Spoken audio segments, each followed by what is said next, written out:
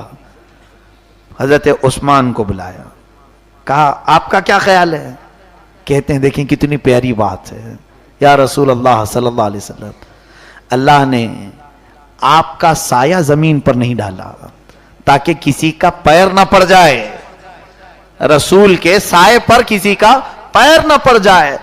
کیا وہ مولا آپ کو ایسی بیوی دے گا جس کے اندر غلاظت ہو ہی نہیں سکتا یا رسول اللہ۔ حضرت علی سے پوچھا آپ کا کیا خیال ہے؟ عرض کرنے لگے یا رسول اللہ صلی اللہ علیہ وسلم، جہاں تک عائشہ کی بات ہے، لوگ کہہ رہے ہیں ایسے کہ آپ کے گھر والی، آپ کی خاتون، آپ کی بیوی ایسی، ہمارا تو عقیدہ یہ ہے کہ رب تعالیٰ آپ کے جسم پر تو مکھی بھی نہیں بیٹھنے دیتا، آپ کے جسم پر کبھی مکھی نہیں بیٹھتی۔ عائشہ اگر ناپاک ہو تو آپ کے گھر میں مولا کیسے رکھتا؟ نہیں ہو سکتا۔ صحابہ نے بڑی فضیلتیں بیان کی۔ حضور صلی اللہ تعالی علیہ وسلم جو اس وقت ان سب سے پوچھ رہے تھے، یہ بھی جو ہے ایمان اور نفاق کی بات تھی۔ کچھ لوگوں کو بلایا اور باری باری پوچھ رہے تھے، پوچھا آپ کا کیا خیال ہے؟ تو ایک صاحب نے کہا ہاں لوگ کہہ رہے ہیں، ہو بھی سکتا ہے نہیں بھی ہو سکتا ہے، کیا معلوم، اندر کی بات ہے، یہاں سمجھ میں آ جاتا ہے، دل میں جو چیز ہے نکل آتی۔ یہ ایمان کی پرکھ ہو رہی تھی یہاں پر، جانچ ہو رہی تھی۔ ایمان اسی کو کہتے ہیں، رسول کی ذات سے کوئی چیز ہو تو ناپاک ہو ہی نہیں سکتی، عقیدہ یہ کامل ہونا چاہیے۔ تو جتنے لوگوں نے یہ کہا تھا پہچان لیے گئے وہ کہ کس کے دل میں کیا ہے۔ ہاں لوگ تو کہہ رہے ہیں، اور عائشہ رات کو کیوں گئی تھی، ایسے ایسے باتیں بھی کچھ لوگوں نے کی، لیکن جو صحابہ تھے، اہل ایمان تھے، ان کو اللہ نے مضبوط ایمان عطا کیا تھا۔ چند دن ایسی گزرے، ایک مہینہ گزر گیا، تب اللہ تعالیٰ نے جبرائیل امین کے ذریعے آیتیں بھیجی۔ اللہ فرماتا ان الذین جاؤوا بالافک عصبۃ منکم لا تحسبوه شرا لکم بل هو خیر لکم۔ جو لوگ تہمت لگائیں آپ کے گھر والوں کے متعلق، اے محبوب اس کو آپ برا نہ سمجھیں، آپ کے حق میں بہتر ہی ہے، بہتر ہے، کیونکہ سبوں کے دلوں کی کڑھن مولا تعالیٰ ظاہر کرنا چاہتا تھا۔ پتہ یہ چلا کہ نبی کا گھرانہ کسوٹی ہے ایمان کو ناپنے کی، جو اس طرف محبت کے جملے کہا وہ ایمان والا ہے، اور جس نے شک بھی کیا وہ منافق ہے۔ اللہ تعالیٰ فرماتا ہے والذی تولی کبرہ منہم لہ عذاب عظیم، میں تو ان کے لیے دردناک عذاب رکھا ہوں، بڑا عذاب۔ اب رہی بات یہ ان پر جو لگایا گیا تھا، عائشہ بری ہے ان تمام چیزوں سے۔ اللہ نے حضور کے گھرانے کی پاکی قرآن میں بیان کی۔ اب سنیے، جب یہ آیتیں نازل ہوئی تو حضرت ابو بکر صدیق دوڑتے ہوئے آئے عائشہ کے پاس۔ ایک مہینے کے بعد حضرت عائشہ کہتی ہیں میری آنکھیں سوج گئی تھیں، اتنے دن تک حضور سے بھی ملاقات نہیں ہو رہی تھی۔ کہا عائشہ مبارک ہو، اللہ کی آیتیں اتر گئی تمہاری شان میں، مولا نے پاکی بیان کر دی، جاؤ جلدی حضور سے ملو۔ عمر کم تھی، محبوبانہ انداز بھی تھا، کہا نہیں میں ان سے پہلے نہیں ملوں گی، پہلے میں میرے رب کا سجدہ کروں گی۔ حضور صلی اللہ علیہ وسلم خود لینے آئے حضرت عائشہ کو، اور اس کے بعد محبت سے اپنے گھر میں بٹھائے۔ اب اس کے بعد فرمایا عائشہ، حضور اگر چاہتے تو پہلے ہی دن کہہ دیتے میری عائشہ پاک ہے، لیکن لوگ یہ کہتے اپنے گھر والے کی بات کر رہے ہیں، اپنی بیوی کی پاکی تو ہر کوئی بولے گا۔ اے عائشہ میں یہ چاہتا تھا کہ تمہاری برات میں ایسی چیز اترے کہ قیامت تک لوگ اس کو تلاوت کرتے رہے. ہائے آج دیکھیں کروڑوں امام ہوں, کروڑوں مسجدیں ہوں, ہر جگہ جہاں پر بھی تلاوت ہوگی ہماری ماں کی پاکی بھی بیان ہو رہی ہوگی. عائشہ, صدیقہ, عفیفہ, طیبہ, طاہرہ رضی اللہ تعالیٰ عنہ کی پاکی بھی قرآن نے بیان کیا. حضور صلی اللہ تعالیٰ علیہ وسلم حضرت عائشہ صدیقہ رضی اللہ تعالیٰ عنہ کو یہ فرماتے ہیں, اللہ نے تیرے حق میں قرآن کی آیتیں ایسی اتاری کہ صبح قیامت تک اب تیری پاکی ایمان والے بولتے رہیں گے. اللہ تبارک و تعالیٰ نفاق. جی ہاں دوستو, امید ہے جو آپ نے پوری ویڈیو ضرور دیکھے ہوں گے اور آپ کو یہ بھی چیز سمجھ میں آ ہی گیا ہوگا کہ حضور کے پاس علم غیب تھا یا نہیں تھا. آپ کو کیا سمجھ میں آیا ہمیں کمنٹ کر کے بتا سکتے ہیں. پھر ملیں گے ایک نیکسٹ ویڈیو کے ساتھ, جب تک کے لیے السلام علیکم.